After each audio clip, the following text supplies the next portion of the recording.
অবত্যা লইয়া গেছে অনেক বছর কাজ গেলাম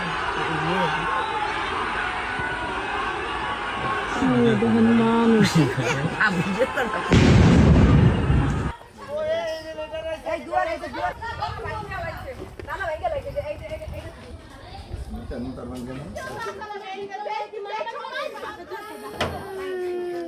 আজকে ভোর 6:30 থেকে এখানে ঝিকরহাটি ইউনিয়নে দুইটা গ্রুপ তাদের আধিপত্য বিস্তারকে কেন্দ্র করে তারা মুখোমুখি হয়। এই সংবাদ পেয়ে আমাদের থানা পুলিশ, আমাদের ডিবি টিম, আমরা সবাই এখানে এসে দেখতে পাই দুই পক্ষ মুখোমুখি এবং তাদের মধ্যে সংঘর্ষ চলছে।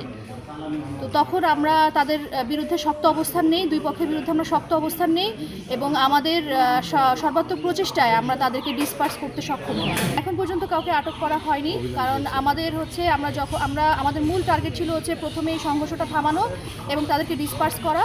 আর আমাদের অভিযান চলমান থাকবে তাদের বিপক্ষে, যারা এই ঘটনার সাথে জড়িত, যারা এই সংঘর্ষে মূল হোতা, তাদেরকে ধরার জন্য আমরা অভিযান আমাদের